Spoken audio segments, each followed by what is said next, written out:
The following is a presentation of Muddy River News. A great night's sleep starts at Harvey's Furniture. Check out the large selection of complete bedroom sets. And when it comes to mattresses, we have a full selection from Bemco, Spring Air, and Chatham & Wells. Harvey's Furniture. Our home, your home.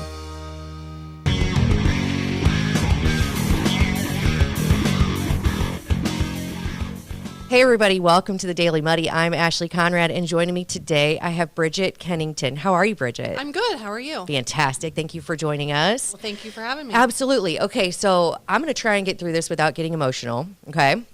When I read your story, immediately, and I'm already starting, immediately got chills. And I can get behind a lot of events that bring awareness to things, right? Mm-hmm. This one, of course, stands out as a mother. As a community member, right? I mean, this is amazing. So I'll go ahead and just, so it's Carter K's 5K, right? Correct. Okay. Yes. And Carter, why don't you go ahead and explain what this is and how it got started? Sure. Okay. So in August of 2021, I experienced something that I didn't think I would ever experience as a parent, and that was a stillbirth. Sorry. Yeah, no, it's okay. It's tough. Yeah. So I kind of how it all went down, I started having some pain in my right upper quadrant. We thought, oh, it's probably just your gallbladder. Let's do some testing. Next thing you know, I'm getting a call from Springfield saying you need to come to the hospital right away. Your labs are critical. So obviously we got in the car as fast as we could. We went to Springfield, my husband and I. And we also had two kids at the time, Calvin and Kennedy. And once we got there, everything just hit the fan. We learned that I developed HELLP syndrome. And what is that? So HELLP syndrome is where your platelets are critically low and your liver enzymes are really high. So essentially, my blood wasn't clotting and my liver was going to start failing if they didn't take action immediately. And how far along were you at this time? I was 22 weeks. Okay. 22 weeks. So we just had our 20-week ultrasound. For the most part, Carter looked great. Right. A little small, but I have small babies. Right. So nothing. And that's the halfway point. So you're like, okay, we've made it. You're kind of out of the, I don't want to say out of the scary point, but up to like 14 weeks, you're like, oh my gosh. Yes. Right. Yeah. And then 20 weeks, you're like, we got this. Yeah. It's Smooth sailing. It's my third child. It'll Absolutely. be fine.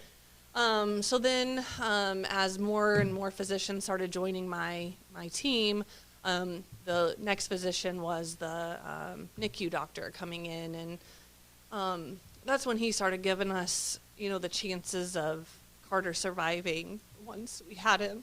Right. And that was tough. I'll never forget what he looked like, where he sat in our hospital room. Yeah. And I'll never, ever forget him telling us that. Something a parent never, of course, wants to hear naturally, but it wasn't. Yeah. And I just thought, oh, we're coming down to Springfield to get some more labs drawn. I'll be going home the next day. Just my gallbladder. Yes. Yeah. And then, like I said, it wasn't. So we ended up having to make the decision to do a start induction. Okay. So we started that, and I ended up actually delivering him on my birthday. I know. I read that. I was like, oh, yeah, gut punch, so right? that was a lot. I'll never forget where I was at in that hospital. I'll never forget where my husband was when I delivered him, and for me, we never find out the sex of our babies, so we always have it as a surprise. Yeah. So once we delivered him, he had lost heartbeat when I started pushing, so we knew at that time. And gosh, talk about tough, knowing that no heartbeat before I even delivered him. Right. That was something, again, I will never hope to experience again, and don't wish that upon anyone. So we found out he was a boy, and our other kids both start with K, so Calvin and Kennedy. Yeah. So we really like the name Carter. So we named him Carter, and then Joseph after my grandpa. So from there, we did have a ceremony for him at our local funeral home. I grew up in Mount Sterling, so we had a little memorial there. And then, as the grief process, you have so many people check in on you like that first week. And I don't want to say by no means that I didn't have it after that. Right. But you start losing that connection with some, like, Sure. You feel alone. What are you going to do? My husband was back at work. So someone had sent me, it was my mom, actually. She had saw on the Today Show there was a lady in the East Coast that what she did is she started this fund. She had also experienced stillbirth and started this fund to help patients nationwide, families with their medical expense. Right. Nationwide is great, but living in a small town community, like I said, I grew up in Mount Sterling, moved to Quincy when I became a nurse. I wanted to keep it local. Sure. So I met with, kind of fast forward a few months, I met with the Blessing Hospital Foundation team, and we created the Carter K Fund. It was just it was crazy to me how the amount of people you don't even know that give. Yeah. Jane Doe from, Jacksonville is, Sure. donating. It's just so unreal. And the Blessing Foundation is amazing. And one of the things that you mentioned, of course, in the article that I read in your story was, of course, people, when you think of a loss, you think of, of course, the gut-wrenching, the heartbreak, but you don't think about when you get home and, as you mentioned, kind of life is just expected to kind of get back to normal. Yes. And you're trying to find your new normal, which I kind of hate that terminology, but I don't really know how else to say it. And then you get hit with medical bills. So it's like not only are you experiencing this devastation and trying to get your life back on track, but then you're like, well, shit, now I have to pay, right? Absolutely. Yeah. And I was a high-risk pregnancy there, so it was even more than your normal hospital bills. And Right. yes, insurance covers, but only so much. Right. And normally, after you have a baby, you got a baby in your arms when you start getting Yeah. those medical bills. And when you don't, and you see epidural, insurance pending, things like Yeah. that, it hurts. It really does.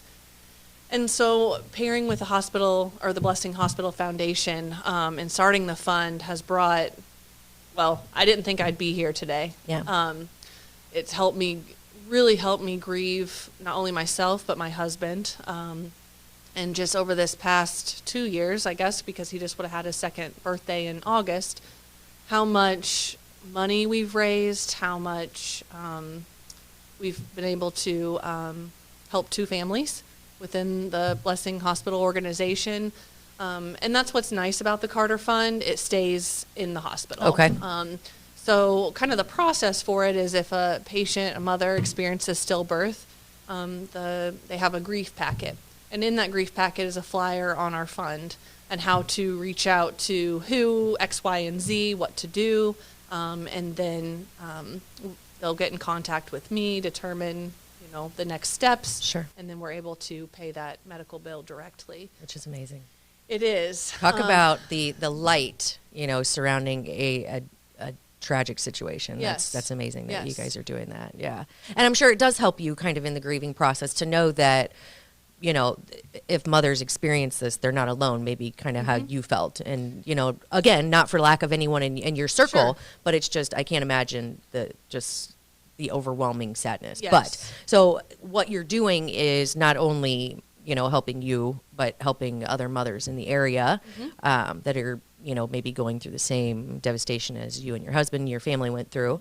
But this fund, of course, it's the money doesn't just appear out of nowhere, right? Right. So, and that's why you're doing the race. Is that right? Okay. Yes. So this is our second annual. So last year was obviously our first annual 5K.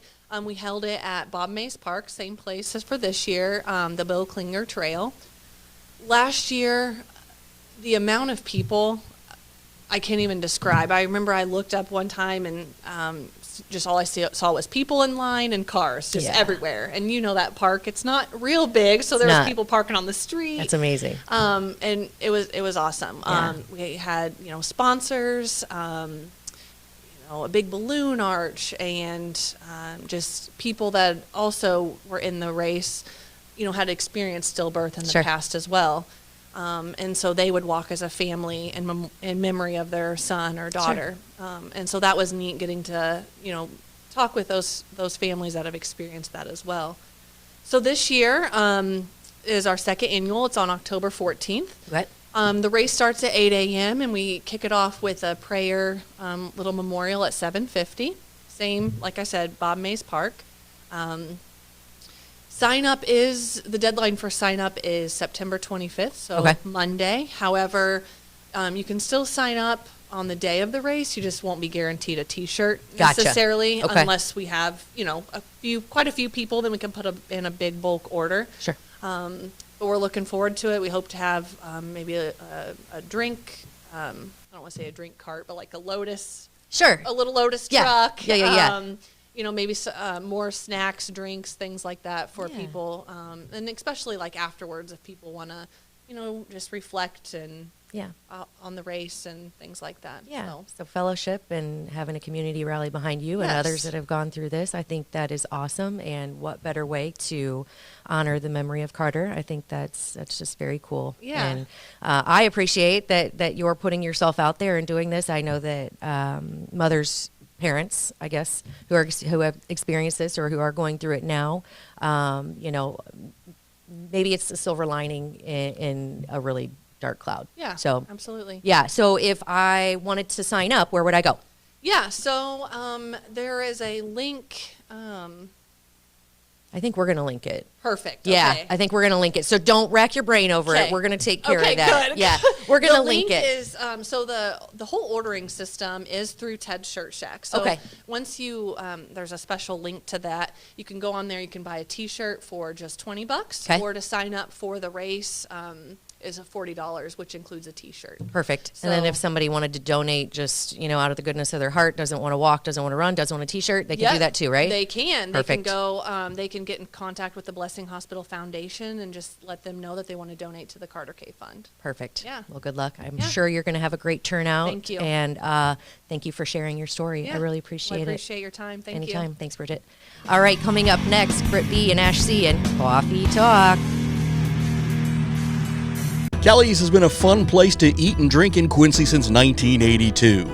A fun and friendly atmosphere, food with flavor, homemade cinnamon rolls, and famous cheese soup, the best menu in town. Kelly's, 2902 Broadway, Quincy. Welcome to the Abbey, a Quincy tradition.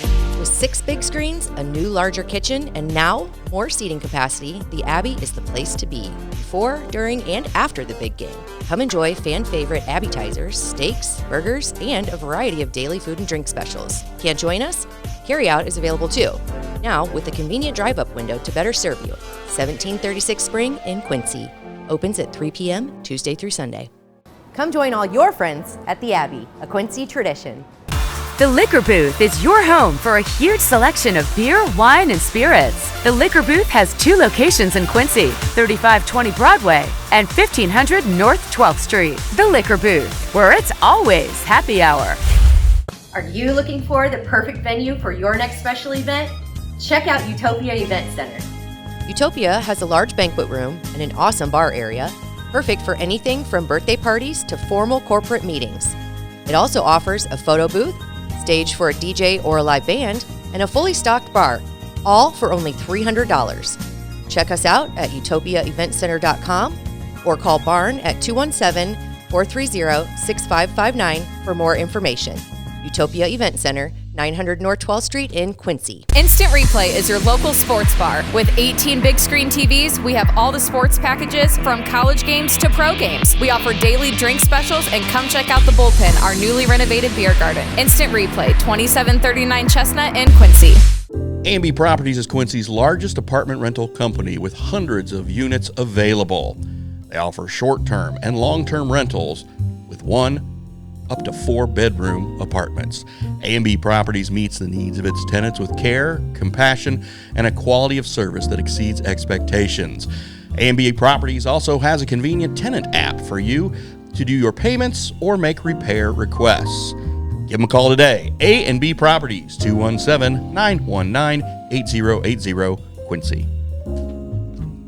And welcome back. Now it's time for one of my favorite segments, Coffee Talk. What's going on, Brittany? How are you, Ashley? Just peachy. Are you, though? That's a lie. I That's know. a total lie. So somehow I busted my eardrum. I have lost my phone. Mm-hmm.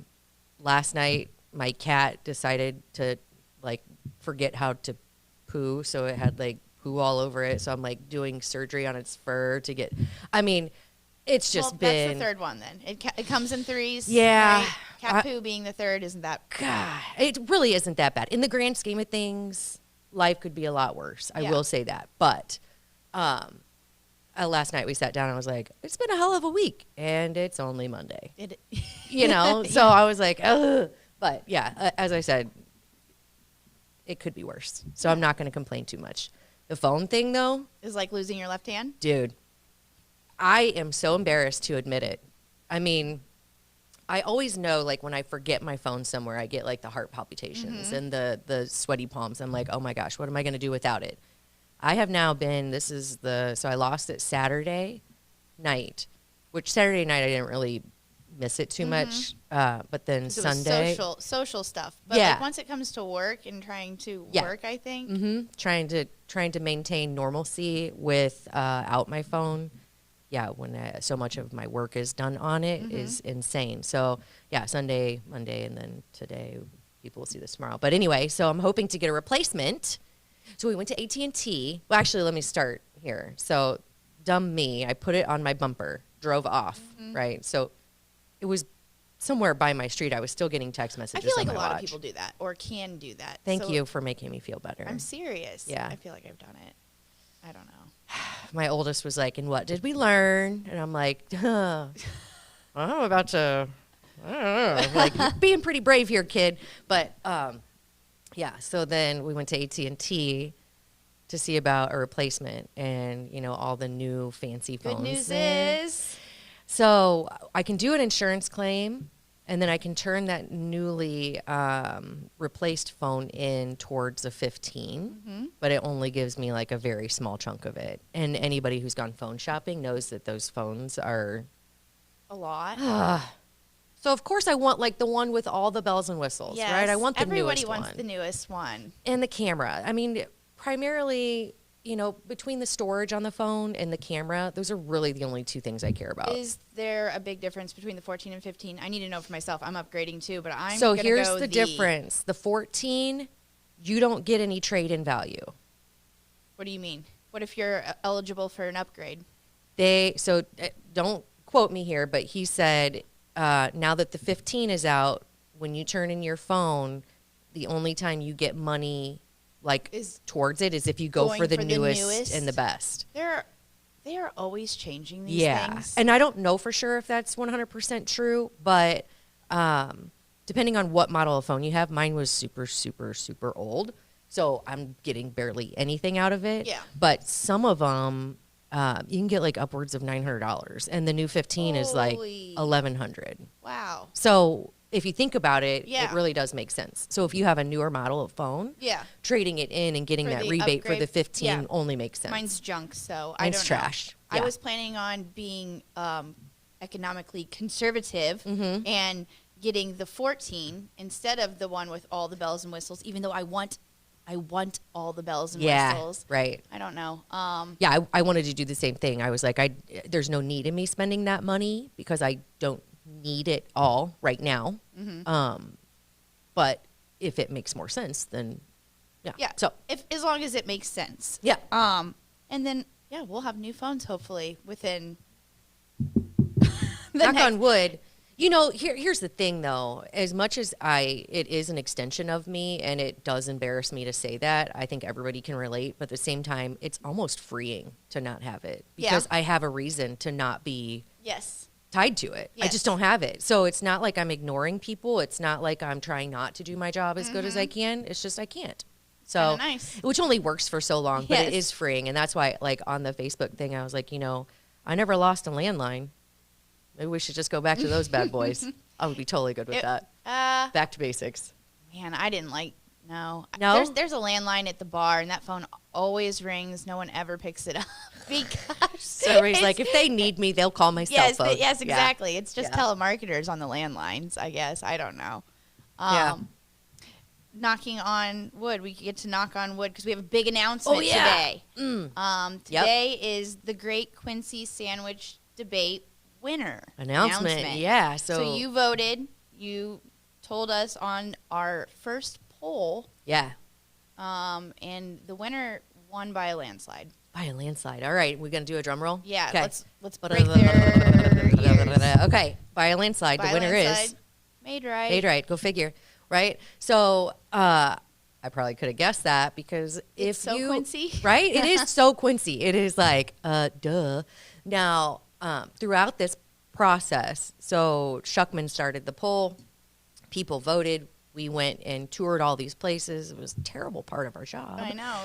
Yeah, it was just awful. But so then we went to the top 10, and then we had everybody vote again for their favorite out of the top 10, and we listened, right? Yeah, and I think there was a lot of interaction with this. Like we said before, I think we might explore doing some more with this. Yeah. Maybe not just sandwiches. Winter's coming up, so we have to start hibernating and packing on those pounds. Well, I like wings. I like chili. I like food, period. Yes, same. A good winter drink might be a good contest, like if somebody has like I a like good my drink. food in the winter quite a bit. I like it all. Yeah. But anyway, and we did have a few people reach out and say, how come you guys didn't come here?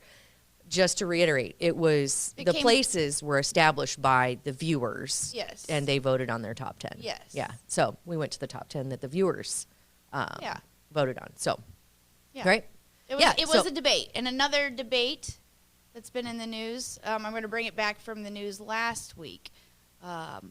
If you caught David Adams' story, it was titled "The Quincy Park District Was Lukewarm to Contributing the $100,000 to the Ameren burying of the power lines." So I kind of want to discuss that a little bit. Absolutely. Because that is a little bit of a debate if you read the article.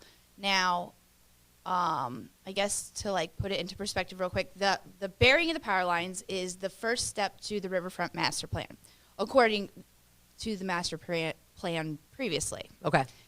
And the Riverfront Master Plan includes prettifying, just improving the entire riverfront for tourists' sake and blah, blah, blah, right? So there are steps that have to happen. And there's to a make committee that is working with both the city, the county, and the park district for this. That committee is meeting tonight, as this airs, on Wednesday, October 11th. Or no, Wednesday, I'm sorry, I'm mixing up meetings. Okay, so it is going to meet tonight at 4 p.m. at the Boat Club. That is the Riverfront Committee meeting, and that's open to the public. So if you want to check it out and see what's on their agenda, what they're talking about, that is tonight. Okay. The October 11th was what I was talking about. That's something that's mentioned in David's story, where the public is invited to also see, I guess it's like the grand scheme of things. That's going to be more of a rendezvous is what they're calling it. Okay, the so Riverfront Rendezvous. So it's kind of like an overview of what they're hoping to do, maybe like a process flow or something, and maybe steps to make things happen. Yes. I think I need to attend both of those because I don't know enough about it. I know that in my mind, burying power lines, I kind of equate it to the 14 versus 15 iPhone, maybe. Maybe I'm wrong. I agree. So I guess I shouldn't. It has been rumored that might not be the angle now that the riverfront is going to go, I guess. It could possibly be going, instead of burying power lines, because they're coming up short, really, with the budget on this. The city has agreed to put forth $200,000. The county agreed to put forth $200,000. Jill Tracy acquired a grant. Now, I'm just giving bullet points from my head. So again, go read David Adams' story about this so you can learn this yourself. This still falls short. We're still short. And the Quincy Park District hasn't agreed to this. They were, I think, being asked to contribute $100,000 themselves. Yeah. A lot of the reason why they are not agreeing in agreements to this, most of the park board members have said, well, we've already come up with our budget. We have 3 huge projects, and this is not part of it. Yeah, it's already set. The park board president, Jared Jones, is very adamant for the riverfront. Now, I guess you still have to go with what your park board says. Sure. It's majority vote. There's a majority, yeah. But you can see the obvious, I guess, debate in the article between the two sides of the story, I Gotcha. guess. Yeah. Well, I mean, there's definitely, when you have this much money on the line and you have improvements here, or money is not, doesn't grow on trees, right? So And you have people. I guess like projects, though, that revenue money, Yeah. in my opinion, would be, I don't know. What's as gonna much bring as I in the would most like money? Those Yeah. power lines buried too, because I mean, I live by the river. I want to see that Sure. beautiful Beautification. view, but buried power lines don't generate money. These other projects that they have are generating money right now. Yeah.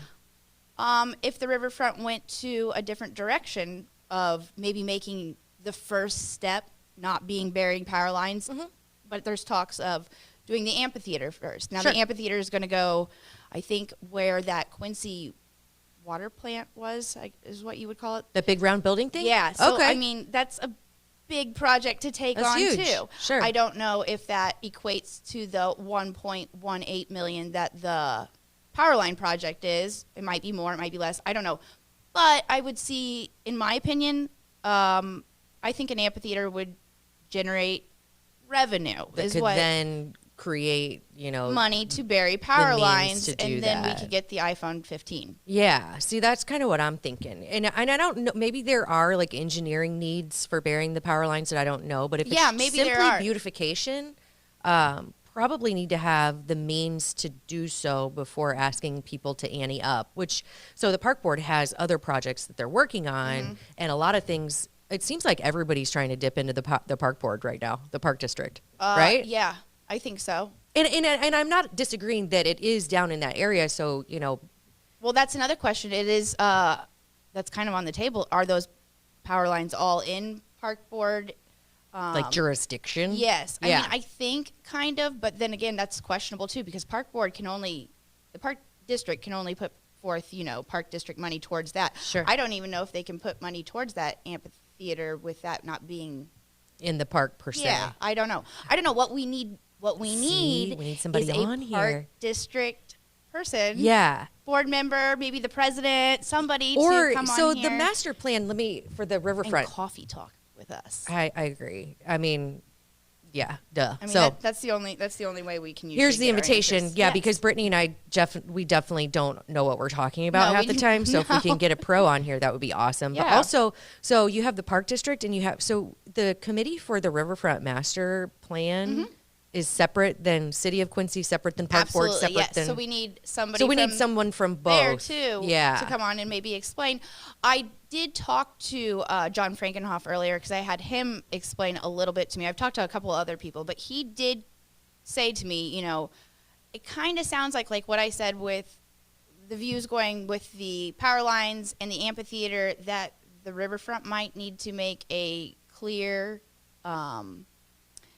I guess, plan to the park district, because the park district doesn't really they're not quite sure what exactly you're asking for. Gotcha. So there's been no formal business plan or Well, they did have in the last meeting, somebody came and spoke, as it says in David's story. He was the only speaker on the riverfront, I guess, that spoke in front of the park district board, and they weren't very receptive of it. But yeah, I guess there wasn't exactly a clear plan, because even in that it says we're asking between 50 and 100,000 or something. That's a big disparity. Yeah. Huh. I think they just need to hone the business plan, and I guess it's like, when you had to give those speeches in high school where you had to persuade someone. Yeah.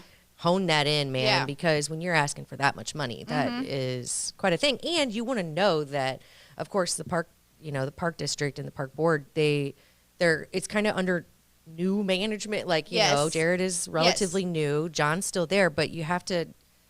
They're making Mark Philpott's new. Okay. He's a big voice on the park Yeah. board too. another thing with the iPhone 15 and the upgrade with this. So a lot of the reason why the pressure is on the park board with this, I kept asking, like, when is the vote on this? When is the vote on this? No one can seem to give a clear answer on when they have to have this voted. Yeah. But there is a deadline for the bid for those power lines. So that deadline ends at the end of September, saying that 1.18 million was the lowest bid. Now, with everything, with inflation and cost, it's projected in my Ameren bill. Yes, that's going to probably go up. So just like the iPhone 15 or just like my daughter's yearbook, either get it now before the price goes up or you don't get it at all. I just don't think like that's a good mentality to have with. It's definitely not the way to persuade people to spend money. You have to have a clear cut. Yes. Like, this is why you would do it. With this much money when it's not just your own money. It's not like, well, you better do it now because you're going to pay more if you don't. Well, let me understand why I should, why I would, and let's have a clear plan. And also how this plays into the quote-unquote master plan. Yes. Because if it's not really a necessity to start, to kickstart this, maybe we could use those funds a little more appropriately. Yeah, maybe. Yeah, I don't know if they can switch it to. I mean, I would think, because there are donors involved with that too. Mm-hmm. But again, I think the majority of the people would want to see the first step in this, if this is taking place, an amphitheater, something I think that can generate revenue as opposed to, hey, come see our buried power lines. Yeah, or not see them. Yeah. That's awesome. I like how that just culminated. Yes. Okay, no, but I totally agree. I don't know enough about it. But yeah, the meetings are September 20th.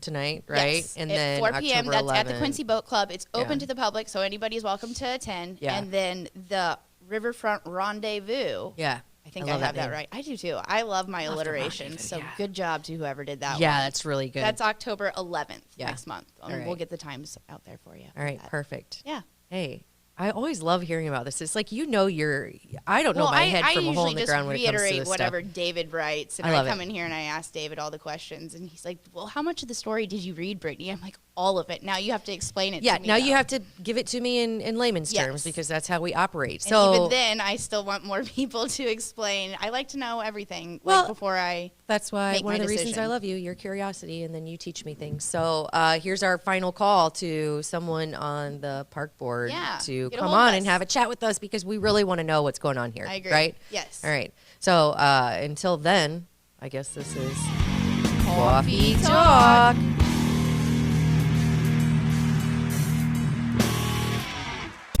Muddy River News. Our home, our news.